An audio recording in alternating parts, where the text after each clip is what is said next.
பாரதிய ஜனதா கட்சியின் நகர மாவட்ட செயல் வீரர்கள் கூட்டம் தனியார் ஹோட்டலில் நடைபெற்றது. இக்கூட்டத்திற்கு மாநில தலைவர் செல்வகணபதி எம்பி சிறப்பு விருந்தினராக கலந்து கொண்டு சிறப்புரையாற்றினார். செயல் வீரர்கள் கூட்டத்தின் துவக்க நிகழ்ச்சியாக இருசக்கர வாகன பேரணி முத்தியால்பேட்டை மணிக்குண்டு பகுதியிலிருந்து துவங்கி ராஜ்பவன் தொகுதி மற்றும் உப்பளம், முதலியார்பேட்டை, நெல்லித்தோப்பு மற்றும் உருளையன்பேட்டை உட்பட தொகுதிகள் வழியாக வந்து நிகழ்ச்சி நடைபெறும் இடத்திற்கு சென்றடைந்தது. இந்த கூட்டத்தின் நகர மாவட்ட செயல் வீரர்கள் கூட்டத்திற்கு மாவட்ட பொறுப்பாளர் செல்வகணபதி வரவேற்புரை நிகழ்த்த நகர மாவட்ட தலைவர் சக்தி கிருஷ்ணராஜ் தலைமை தாங்கி சிறப்புரை நிகழ்த்தினார்.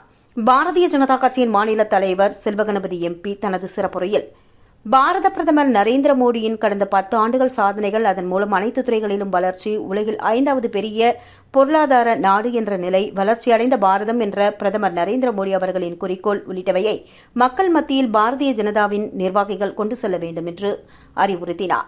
புதுச்சேரி நாடாளுமன்ற தேர்தலில் தேசிய ஜனநாயக கூட்டணி வேட்பாளர் வெற்றிக்கு மும்முரமாக பங்காற்ற வேண்டும் என்றும் அவர் வேண்டுகோள் விடுத்தார். பாரதிய ஜனதா கட்சியின் நிர்வாகிகள் பூத் அளவில் சென்று அதன் கமிட்டியினை வலுப்படுத்த வேண்டும். உழைப்பவருக்கு பாஜகவில் அங்கீகாரம் அளிக்கப்படும் என்றும், பாஜகவில் மட்டுமே அடிப்படை உறுப்பினர், சட்டமன்ற உறுப்பினர், நாடாளுமன்ற உறுப்பினர் என்ற நிலையினை அடைய முடியும் என்றும், ஆதலால் அனைத்து மட்ட நிர்வாகிகளும் உறுப்பினர்களும் வருகின்ற நாடாளுமன்ற தேர்தலில் புதுச்சேரியில் தேசிய ஜனநாயக கூட்டணிக்கு உழைத்து வெற்றியினை பிரதமர் மோடி அவர்களுக்கு பரிசாக வழங்க வேண்டும் என்றும் தெரிவித்தார்.